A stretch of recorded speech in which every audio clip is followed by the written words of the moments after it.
on, everyone?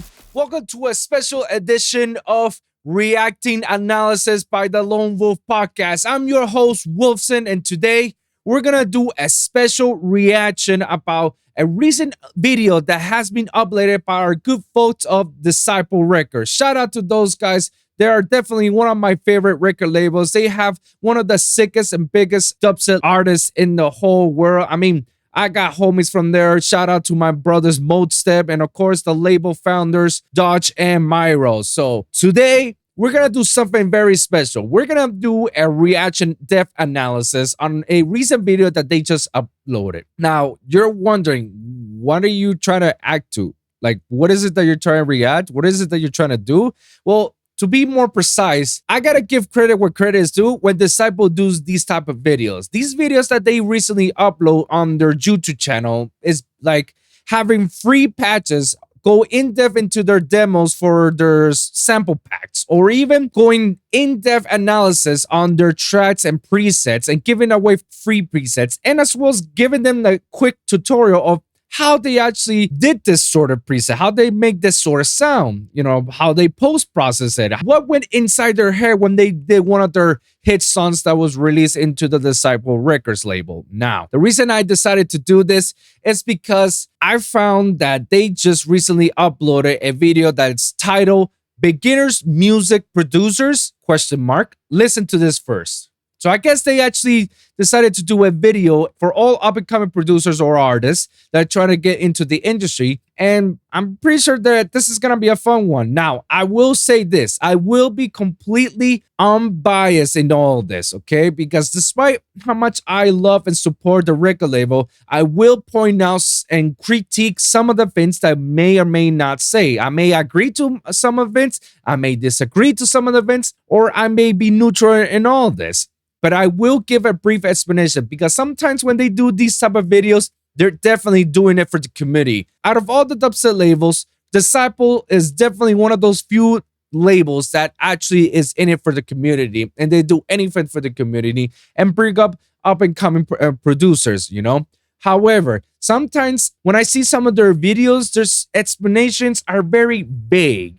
You know, not that I'm seeing that all their explanations are vague. I'm pretty sure they had to do something very short, simple, and straight to the point for their videos for them to explain what they do in their tracks. At no fault I'm giving them, and I'm not bashing them, nor I'm disrespecting them in any means. This is just what I believe and what my opinions are. These are just my opinions. Anybody can disagree on my opinions. That's fine. But this is what I believe, whether they saying is true or false, or I'm neutral about it. And they say certain things, then I will give my personal in-depth behind it and the reasoning behind why they say certain things, you know? Because sometimes when we see these videos, like I said, they're a little bit short, simple because they want to keep it straight to the point. But sometimes doing that, they leave some important details that may actually have people question. But I guess this is why they do these videos, so people can actually comment down and then let them know, you know, like, hey, what about this and what about that? So I'm here to actually try to answer some of those questions, you know? So let's go into it. But before we do, be sure to like and subscribe for this channel at the Lone Wolf Pod. Be sure to hit the notification bell and also comment down below if you guys want to see me doing more of these type of stuff, okay? So without further ado, let's get cracking. So let's start. Hello guys. What's up? This is Rob from Dodge and Fuski. And this is Matt from Barely Alive here. So today we're going to talk about what we would want to know as a new producer today, you know, things you should do, things you maybe shouldn't do, things you should be aware of, things you shouldn't worry about. Okay. And we're going to start off with kind of being realistic about how long this is going to take and not getting disheartened when it feels like things aren't moving forward, because it's a really long process to kind of get from starting producing to, you know, touring and having an agent and all the other kind of stuff that you want to work towards. Yeah, totally. Producing is hard. It takes a lot of practice. I have to say, Willie looks so awkward on the interview. It's just like, yeah, so it's like, what? My dude, just go say it with such animation, some happiness. Give me some energy. At least Rob is actually very, Willie just, it makes you feel awkward. Jesus. I'm sorry, bro. I'm sorry. And I'm repping you, bro. But it's just it's funny. I'm sorry. Personally, and me and Matt both, we were both producing for like about 10 years, just kind of as a hobby before we decided to like actually get really serious about it. So we had that like huge amount of time before we took it like super seriously. And then once we did it, things moved pretty quickly, but practice your trade and find your unique sound and all that stuff. I will say, yeah, I 100% agree. Like, if you're in it to make money as a producer, it's not in it for you. Straight up. If you're just trying to get like a quick buck, try to make the $1 million beat that's gonna blow up and make you like the biggest, hottest shit ever, you're never gonna have it. Nope. I'm sorry.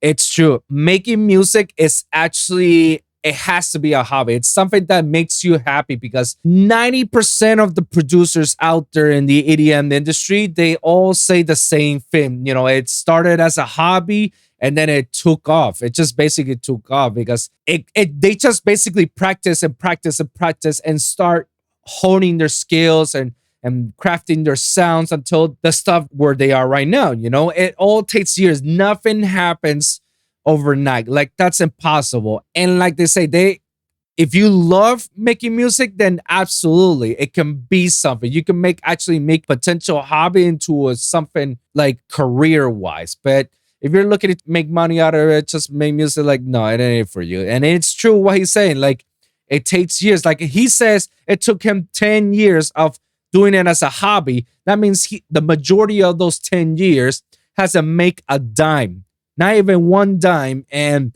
bam, the opportunity struck and they finally took off and now they're making money out of it. So it definitely, and another thing I will say is definitely you need to have patience. You absolutely need to have patience if you're going to be a music producer in the EDM industry, because not everybody can make it, and you can't discard yourself if nobody wants to play your music or listens to your music. But it's all about patience. Eventually you will get the ticket and you will win. Right. Yeah. For me and Fuski, when we started producing, it was about 7 years for me and about 10 years for him from when we started. Now, these days, this can be a lot quicker because resources did not exist back then, like YouTube tutorials, project files that you can pull apart and learn from, presets you can learn from. All of that kind of stuff is much more readily available now. But the basic skill of sort of training your ears to be able to hear what's wrong with a mix down, and that does take a very, very long time. So what's really important is that you go into it with an attitude of enjoying the process, and it's kind of almost, it kind of has to start as a hobby, right? Would you agree with that? I agree with that. Like I said, you have to start as a hobby. Me as a DJ, when I started making DJing, it all was a hobby. It wasn't not even a full-time job. For me, it was just part-time. I was just DJing pet rallies, private events, Christmas parties, and whatnot. And then it built into birthday parties, into weddings, after parties for proms. And then I started with, clubbing, DJ for clubs. I was a resident DJ for a club in Puerto Rico. Then I moved here to the States. I DJed in many clubs here, event spaces, festivals. So I agree. It's all started as a hobby, and then before you know it, I'm there.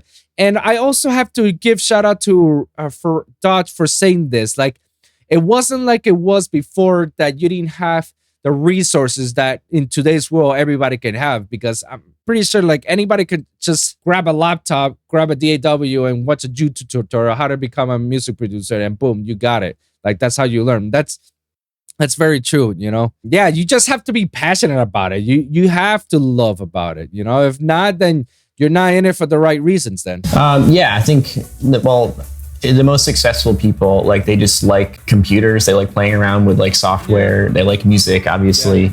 And if you don't like those things, if you don't like sitting behind a computer, then like you're not going to be drawn to it. So it's something that comes naturally. And yeah, that's true, because when you're making music in any DAW that you're making, you're literally spending hours and hours and hours on the computer just to make something. Like, it doesn't matter whether you're sound designing or you're just playing the piano or just creating something or or groupings of it, it's you spend hours. So most of the time, the people who actually get involved out of it are just computer fanatics. And you have to get used to spending hours on a computer and just seeing on the fucking screen to make something happen, you know? Now, granted, in today's world, every other kid has no problem being on the computer screen for hours, you know, for watching Twitch and YouTube videos and whatnot of their favorite people. But, you know, but I do agree. Yeah. Like what you said about So far, what you're resources, saying it's totally is true. good. Like when we started, the only resources we had were very obscure, cryptic YouTube videos posted by either like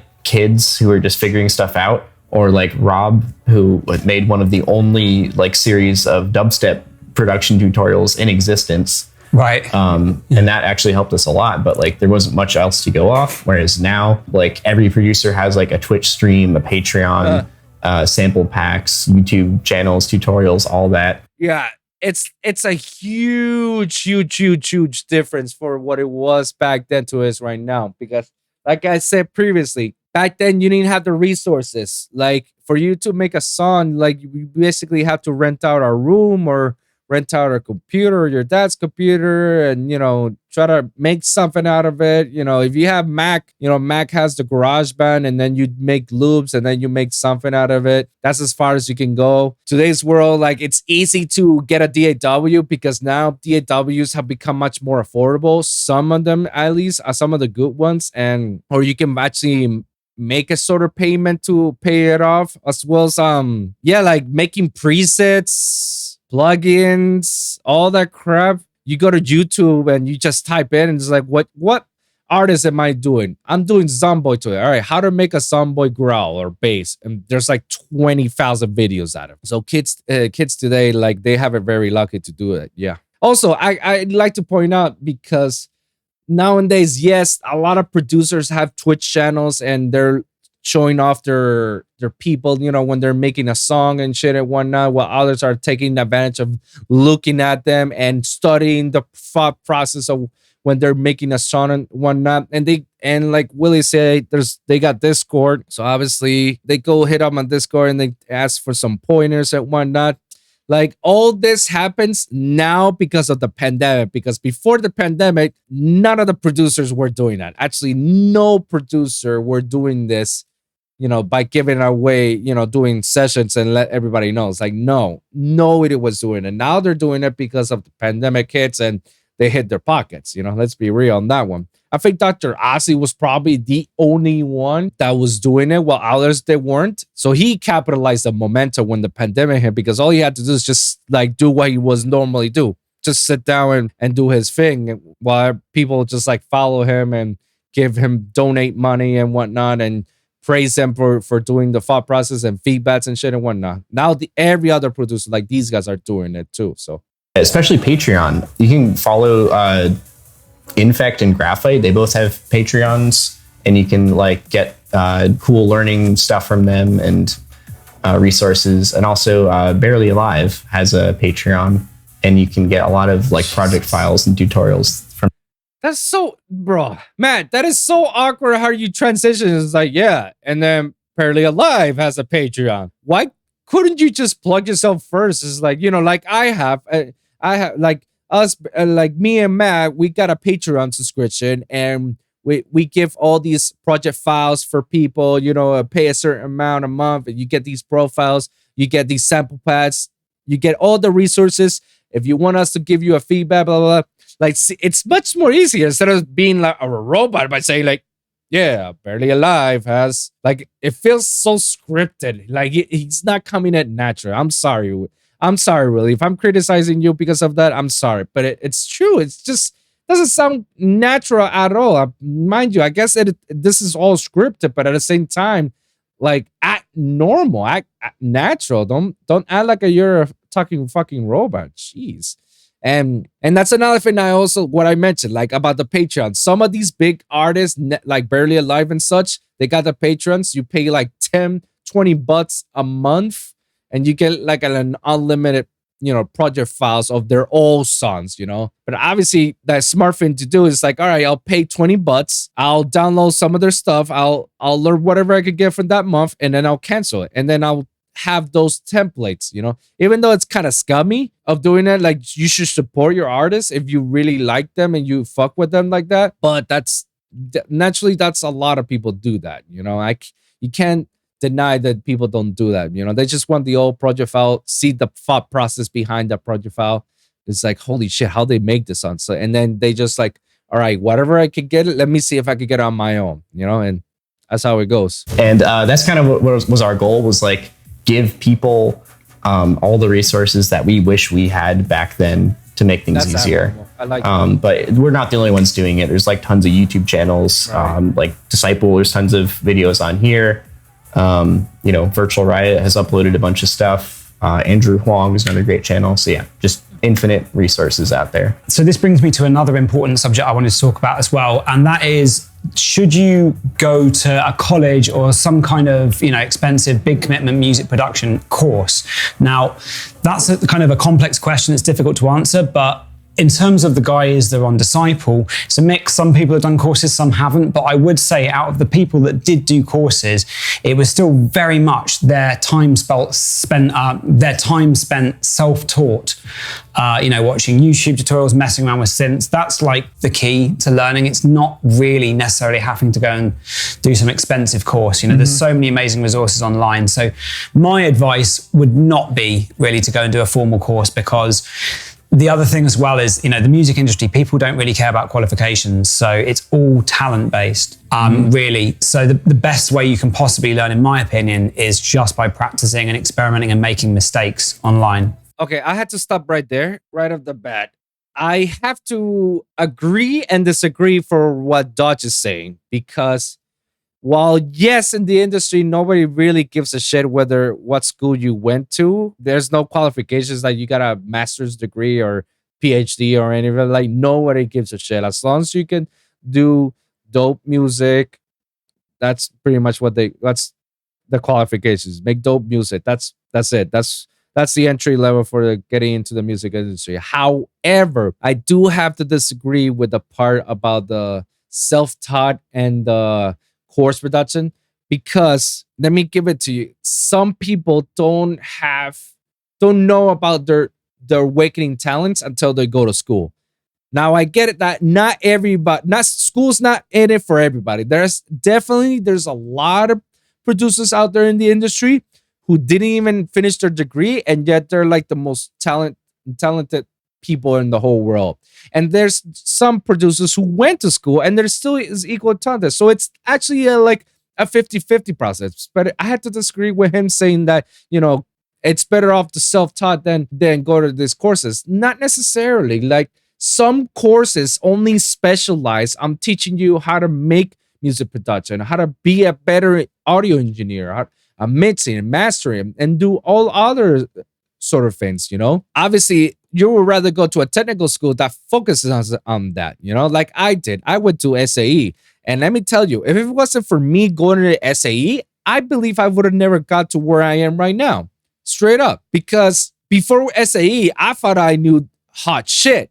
I thought I was making the hottest house music in ever. When I went there, it's like, no, it's pure garbage. I was off key all the time. I didn't know what the fuck I was doing. And I was able to learn other DAWs and other tricks by people who are Grammy Award winner engineers and producers. So obviously I learned a lot from the guys. So you learn from the best to become the best, and essentials. And another thing, like Nitty Gritty, shout out to my boy Nitty Gritty. He's always going to be my homie. I always bring his name up in my show, but he's like the perfect example for all those situations. Like, he and I went to the same school, the same audio technical school, and he's definitely one of the biggest multi-genre EDM producers out there in the world. Like, he's the second coming of Skrillex, guaranteed. And he went to the same school that I did. That tells you a lot, because if a person like Nitty Gritty went to school like I did and made it successfully to the industry, why can't I? Why can another person? Like, yeah, if the school is right and you learn about it and you practice about it, then yeah,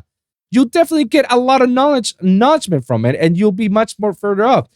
Now, Nitty Gritty would have been much more further than he was if he didn't go to school? Personally, I don't think so.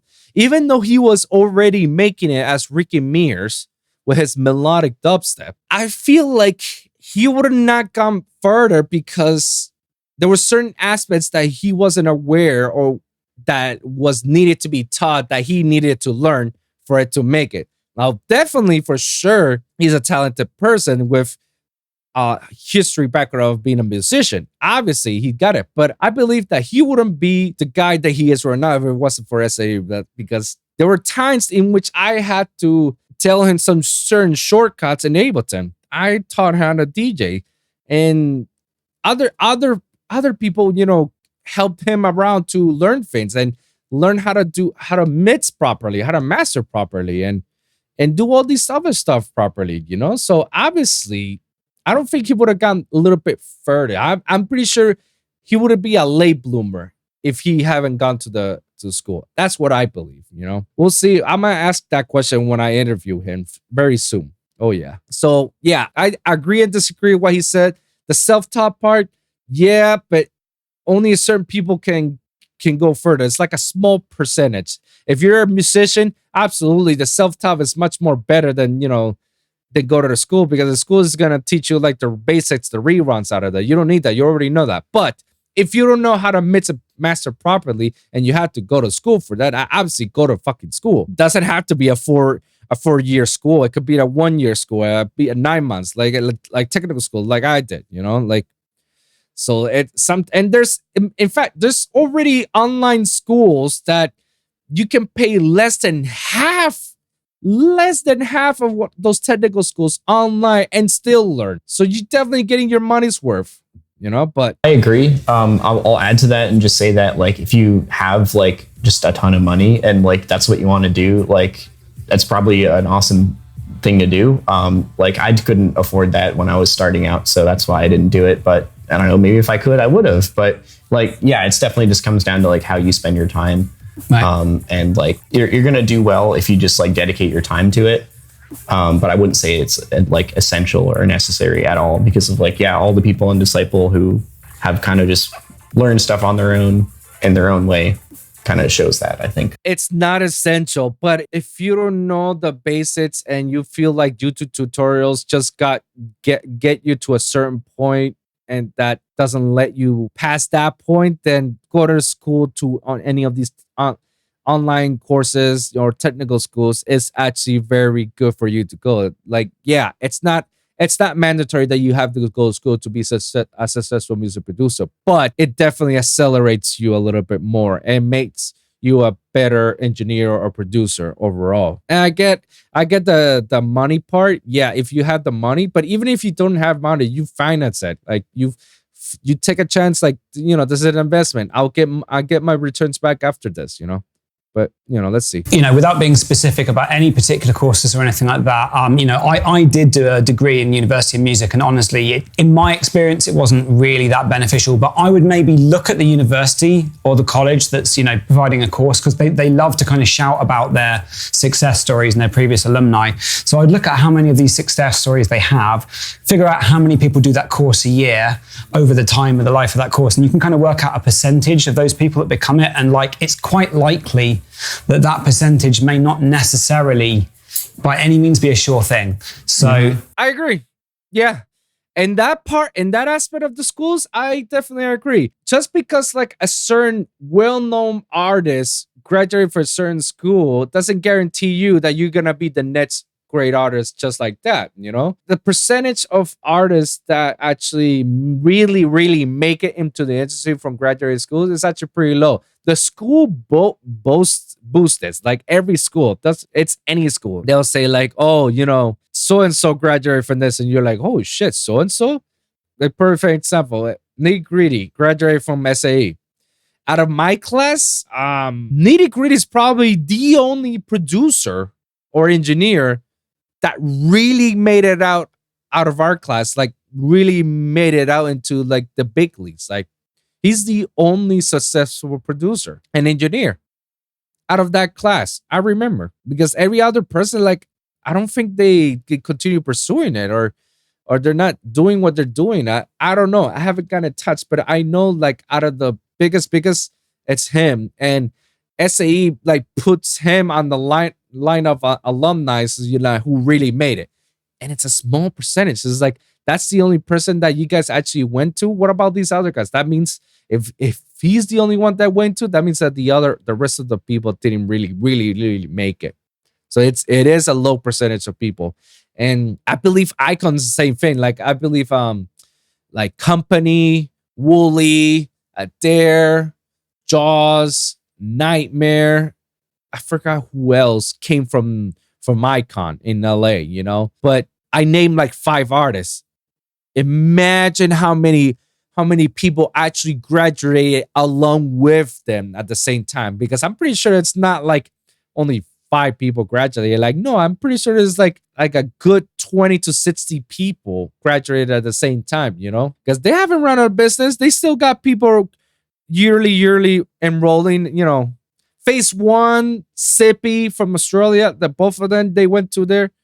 But see, oh, wow. They say that Disciple, out of all the people, they really hadn't made it. Like Phase 1 went to school. Icon. They forgot about that. Neither here and there. Only a small percentage. So what happened to the other 40 other people or 20 other people that didn't make it? And that's marketing. That's a good marketing tool for schools. So that way, you get hyped out. It's like, holy shit, this Phase 1 went to school. Man, I want to go to the school. If he make it and learn from it, that means I can do it. Which is true. Yeah, it's not far-fetched at all. Like, yeah, if he made it, he got out, so can you. But then again, it all depends on you. It all depends on how hungry you really are, how determined you really are to make it that far, And another reason that I think just self-teaching has a lot of merit to it. Yeah, you heard it here, kids. Don't go to school. Drop out, and not what I was saying. Be a dubstep producer.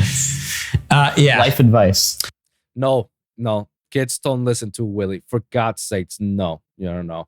So, coming on to more financial advice, I think a common misconception is people seem to think that they might need to spend a lot of money to get started in terms of equipment.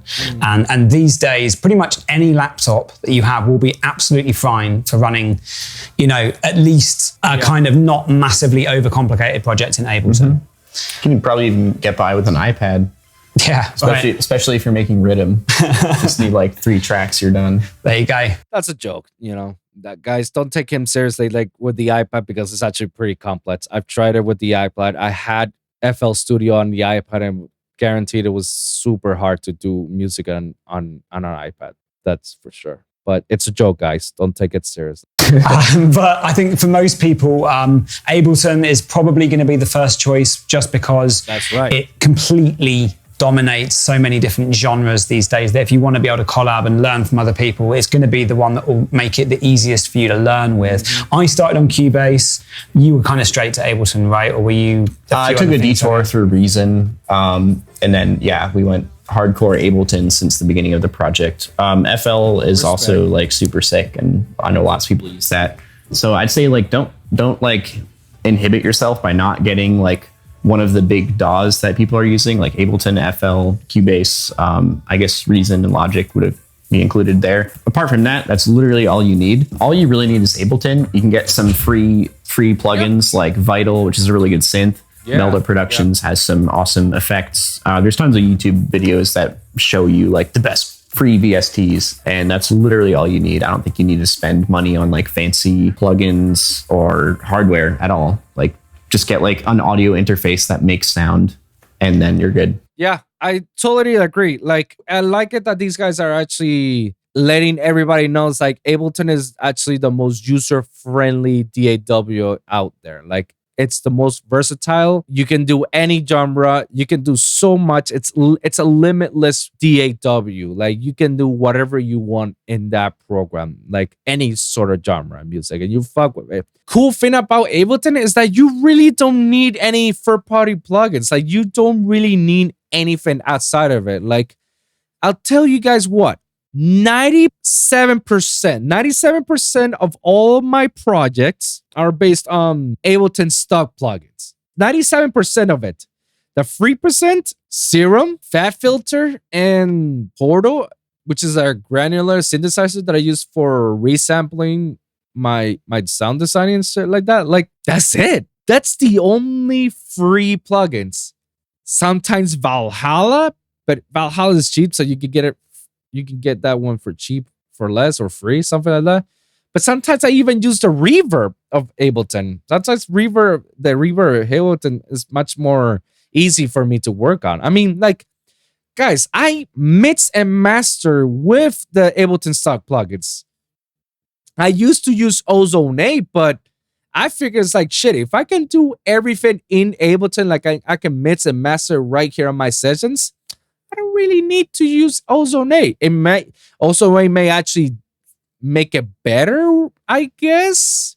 Make it easier, I guess. But if you had to practice, like these guys have said, if you practice yourself all the time and knows all the stuff that you gotta do, like you don't really need any other third-party plugins. All you gotta do is just do everything from Ableton, like straight up.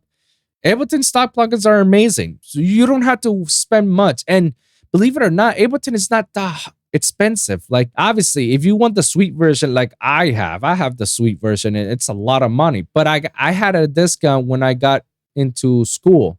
Another benefit of going into these schools, they give you discounts to get these programs. What it will cost me as $800 DAW, it costed me like $250 or $100 less. And any of the upgrades, any upgrade is like less, like $200. Like I don't have to spend $700 on an upgrade. Like no. So I always got suite on every Ableton version from 9 to 10. And now I'm going to get the 11 version soon. So yeah, and there's ways to pay for it. Like there's a payment plan. Ableton has a payment plan for it, so you don't have to pay the full amount. So there are ways to get it. And basically once you get it, you can do everything from there. You can resample. Like resample is the hottest shit in Ableton. Absolutely. Mix and master. Absolutely. Using their stop lines. Using the Match Live plugins. Absolutely. Ableton is definitely my go-to. That's why I'm thankful that these guys are, letting everybody know. It's like, yo, Ableton's a shit. I mean, you could also argue you could just use the built-in sound card even on a laptop. Oh yeah, yeah. You don't even need like.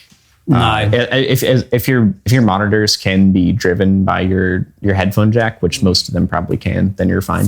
Right. I've seen like a lot of kind of starter early on producers with like really expensive audio interfaces, and it's just completely unnecessary spend. Really, you could just plug a decent set of headphones. You've been a headphone producer a lot more than I have. And honestly, even something you can get for under $100, you could get up to a pretty decent level of engineering. Yep. I agree. I probably do like 50-50 headphones and monitors. And for headphones, I've always used the Audio-Technica M50s. They're $150. So those or anything in that general price range that you're just comfortable with, that they feel good and are meant for studio monitoring are going to be fine. And that's all you need. It's very interesting what he's saying when it comes to headphones. He's a headphone producer, just like me and very others.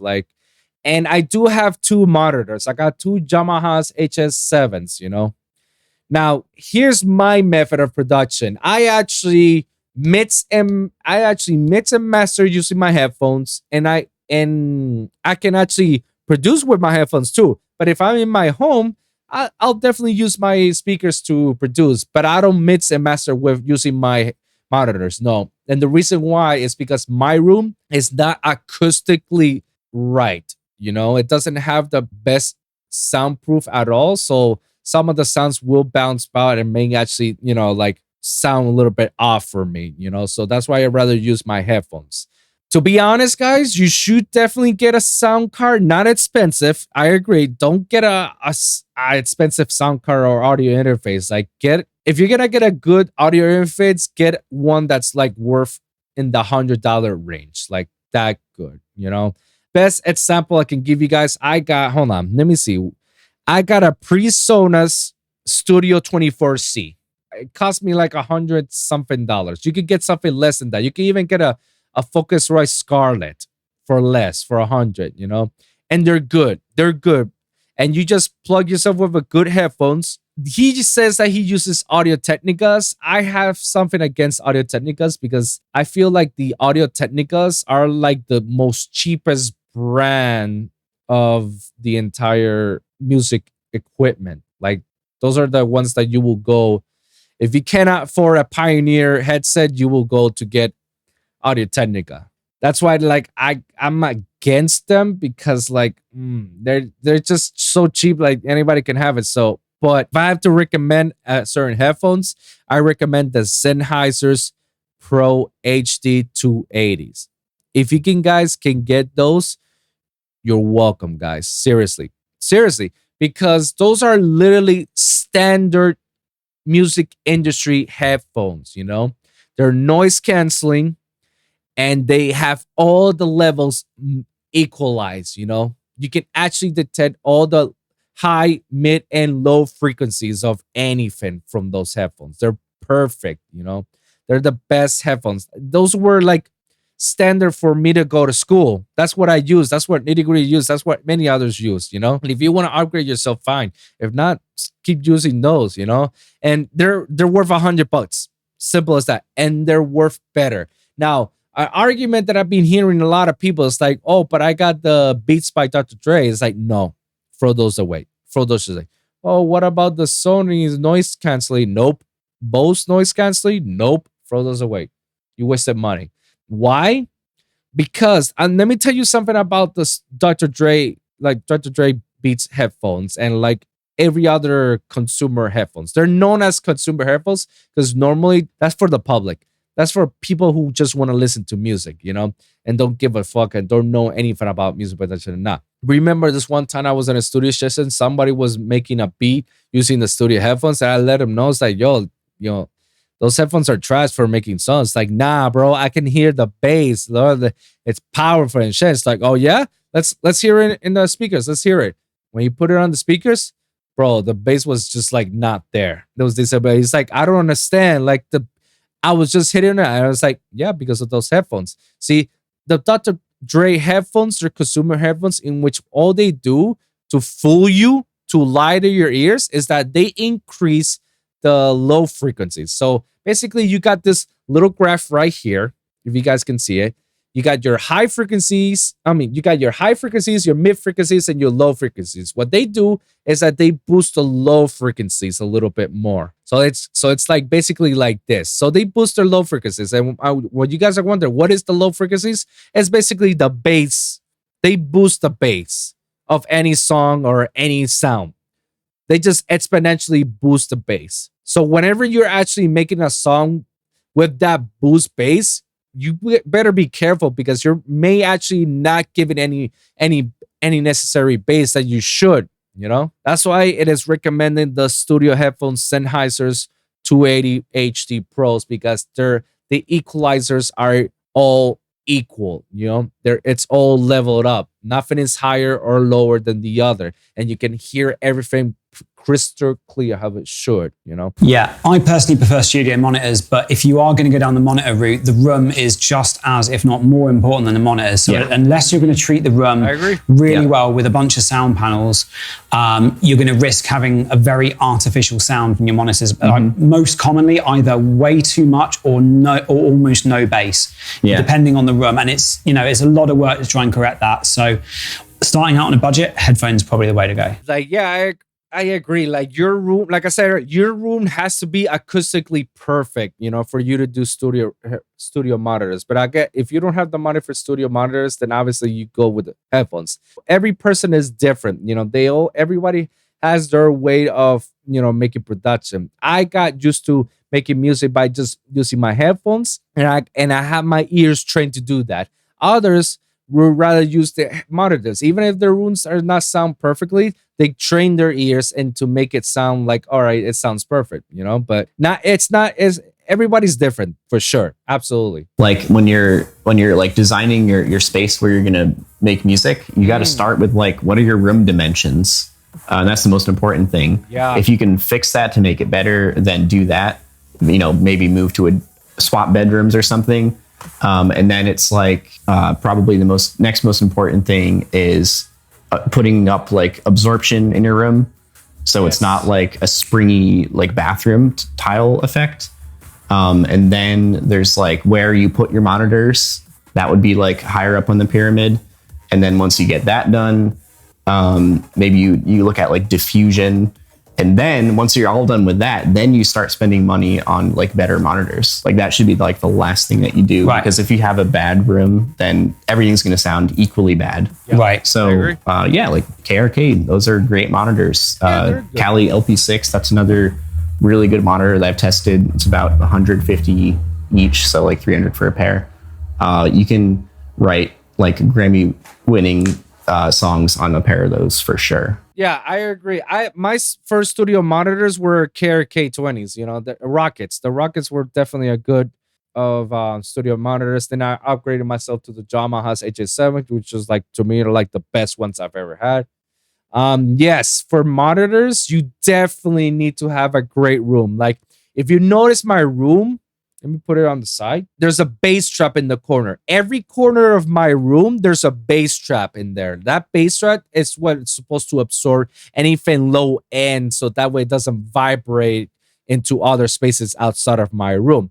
Every other soundproof panel that I have, it's not the perfect or the sexiest thing, but I have these so my room can at least be a little bit acoustically right, you know? And I do have both of my monitors on a pyramid. Like they both are looking at me like this. So if I can see them like this, so that way my ears can listen for it like this, you know? And it's the best way to do that. And it's the only way to do that perfectly because my room is not perfect. And my room is not even a square or a rectangular. It's like a weird mix of a rectangular smash octagon shit, you know? So that's why it's very important where you place your monitors. And that should be like the first thing. Make sure that your room is soundproof and it's soundproof enough that it will not bother your neighbors if you have any neighbors or even your parents, you know? And then you can go and spend on your monitors. But then again, you know, these guys went a little bit further on the financial part.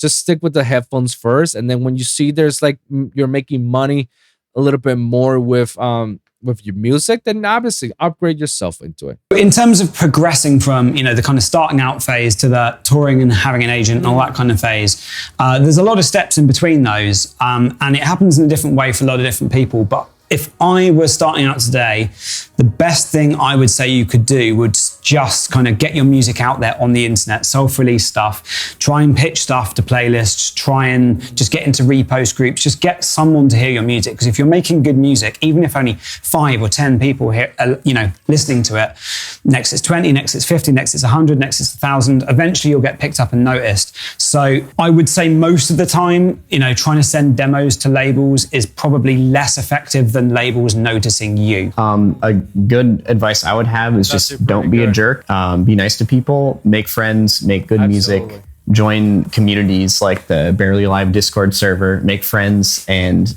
you'll just like end up in a good place where, you know, people will just start noticing you and people will show your music to other people, and then you can just make connections that way, just really naturally. It's fun. Leave us a comment below with any questions you might have. That's actually pretty good. I enjoyed it. Very, very good, guys. Shout out to Barely Alive, Willie, and Dutch and Fuski Dutch, you know, and the whole Disciple crew for making a video such as like this for up and coming producers. Fantastic. I always appreciate when they do this sort of videos for the community because you can tell that they care their people. They want to bring more people into it. The last parts, yeah, demos should be the last thing. Like sending demos to these labels should be the last thing. You should actually focus more on put it out there. That's why every other artist will tell you, it's like, yo, just put your shit out there. Just put it out. Just put it out. Someone will pick it up. Someone will listen to it. Someone will fuck with it, you know, because it usually that's how it works, you know? And last thing that Willie said is like, yes, guys, be humble, be patient. Don't be a jerk. Don't be an asshole. Just be friendly with others. You know, if you mess around with other people, people can actually help you up on your career. You know, who knows? You never know that the person that's next to you that you're messing around could be the next potential rising star, and he will remember you when you were helping him and giving him feedback for all this stuff. And whenever you actually want to fuck with him and do some collab, it's like, absolutely, bro, let's do it. It happens, guys. It really does. To sum up this video, I gotta say, It's really good. It's very educational. I appreciate these guys taking their time and efforts to actually come up with this. There were some things that I actually disagree or am neutral with it when it comes to, with the headphones. I highly recommend getting a good set of headphones, not, those, but it's not in it for him. I mean, I guess that's, a little bit of bias on that part. Audio interface, yeah, do not spend over $100 on an audio interface. It's like, no, there's good audio interfaces that you guys should work up. A lot of things I agree with the Ableton. Yes, not in today's world, laptop, Ableton, stop plugins. If you want to get Serum, fine. Totally up to you guys, and then you just YouTube tutorials and watch the disciple videos that they always do and how they do things. That's a great way to learn, The disagreement, that probably the only disagreement that I will have from these guys is the school part. Like you can't say that type of stuff, because not everybody is good to be self-taught. Because if that was the case from how you guys were explaining it, that means every other person will be will come up at the same time, and then the industry will literally be oversaturated to a higher level, and the competition will be real. If it wasn't that perspective of self-taught, because then everybody will be doing it instead of going to school. No, it doesn't work like that. Not everybody can, be successful by just self-taughting. Mostly only musicians have that luck. People who are actually really good at music actually can go further beyond. But even sometimes they need some sort of a help, but they need to learn from someone, a mentor self. And sometimes they go to these schools. Maybe they go for the basic stuff, but they also get for networking. They network with each other and then come up with some stuff. And then before you know it, boom, you got something big coming up thanks to the help of the school. You got a Grammy nominee mentor that can teach you the ropes and show you the process. And before you know it, you're under his belt doing all this shit, So there are some benefits of going to school. Now, maybe the schools that Dodge went didn't benefit him a lot, but the school I went helped me greatly into my career, helped nitty-gritty, helped a lot of people, So I do disagree on that. There are schools there are even online schools that are very affordable.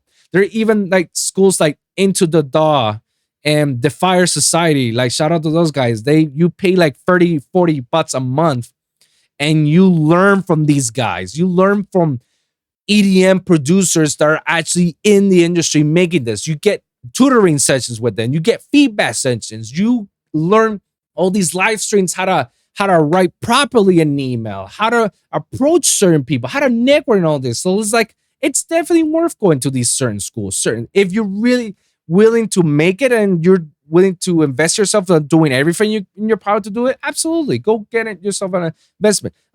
Invest yourself on a school. You don't have to get a 4-year degree, like a 4-year school. No. And you can actually simply just go to a technical school like I did and many others did. And, it's very good. So, but I will agree in the percentage of part that he says, it's unfortunately, it's a low percentage of people who graduate from those schools really make it into the industry, really make it. I was probably one of the few lucky ones that I'm still relevant in the industry. And I don't think a lot of people are. At least some of the classmates that were with me, they either drop out or they're not making what they were when they started out, and that's unfortunate. So, guys, what are my final thoughts to this? It's really good. I like it. There's some things that I disagree on, but overall, I love how they brought this up. I love that they came here for the community and guide these people what they gotta do. So shout out for Disciple Records, shout out for Dutch, shout out for Willie from Merrily Alive, shout out for all those guys to do that stuff. So we're gonna wrap this out, guys. So before we leave, like and subscribe for this channel at the Lone Wolv Pod. Please, if you guys want me to see more reaction videos and give you guys a little bit of in-depth analysis to all these sort of videos, whether I see they're accurate or this accurate on it, and you want me to go further to what they go through, please comment down below and let me know. If you guys got a certain topic you want me to cover, please hit me up and let me know in the comments down below. Like and subscribe with the bell and notifications so you can see any of the recent uploads. Thank you guys for tuning in, and we'll see you guys at the next one.